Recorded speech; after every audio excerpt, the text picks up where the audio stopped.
പിതാവിൻ്റെയും പുത്രൻ്റെയും പരിശുദ്ധാത്മാവിൻ്റെയും നാമത്തിൽ ആമേൻ. എൻ്റെ പ്രിയപ്പെട്ടവരെ, ഇന്ന് ജനുവരി മാസം 5-ാം തീയതിയാണ്. കർത്താവിൻ്റെ ദിവസം, ഞായറാഴ്ച.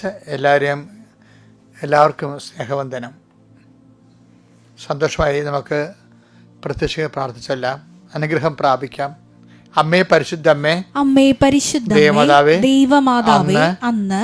അങ്ങ് കൃപാസനത്തിൽ പ്രത്യക്ഷപ്പെട്ട് വരാൻ പോകുന്ന മഹാദുരന്തത്തിൽ നിന്ന് രക്ഷപ്പെടാൻ എല്ലാവർക്കും വേണ്ടി പ്രാർത്ഥിക്കുവാനും ആവശ്യപ്പെട്ടിട്ട് 20 വർഷം തികയുന്ന ഈ വേളയിൽ കൃപാസനത്തിലൂടെ ഞങ്ങൾക്കും ഈ ദേശത്തിനും അങ്ങ് മധ്യസ്ഥം തേടി തന്ന എല്ലാ അനുഗ്രഹങ്ങൾക്കും കൃപകൾക്കും ഞങ്ങളിപ്പോൾ ഹൃദയം നിറഞ്ഞ നന്ദി പറയുന്നു.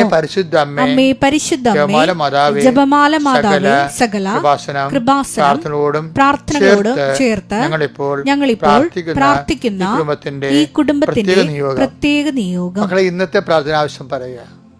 കൃപാസനത്താരെ ജീവനോടെ പ്രത്യക്ഷപ്പെട്ട അമ്മയുടെ മധ്യസ്ഥ വേണം ഇത് പറയാൻ.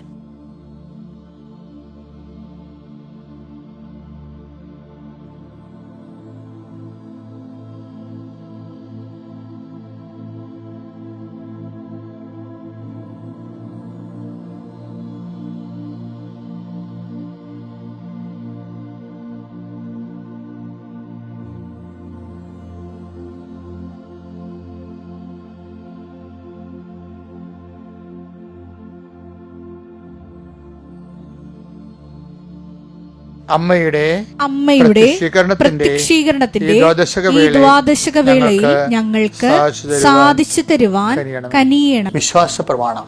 സർവശക്തനായ പിതാവും ആകാശത്തിന്റെയും ഭൂമിയുടെയും സൃഷ്ടാവുമായ ദൈവത്തിൽ ഞാൻ വിശ്വസിക്കുന്നു.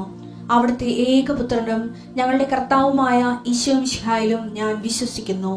ഈ പുത്രൻ പരിശുദ്ധാത്മാവിനാൽ ഗർഭസ്ഥനായി കന്യകാമറിയത്തിൽ നിന്ന് പിറന്ന് പൊന്തിയോസ് പീലാത്തോസിന്റെ കാലത്ത് പീഡകൾ സഹിച്ച് കുരിശിൽ തറയ്ക്കപ്പെട്ട് മരിച്ച് അടക്കപ്പെട്ട് പാതാളങ്ങളിൽ ഇറങ്ങി മരിച്ചവരുടെ ഇടയിൽ നിന്ന് 3-ാം നാൾ ഉയർത്ത് സ്വർഗത്തിലേക്ക് എഴുന്നള്ളി സർവശക്തിയുള്ള പിതാവായ ദൈവത്തിന്റെ വലതുഭാഗത്തിരിക്കുന്നു.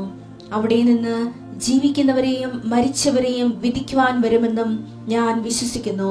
പരിശുദ്ധാത്മാവിലും ഞാൻ വിശ്വസിക്കുന്നു.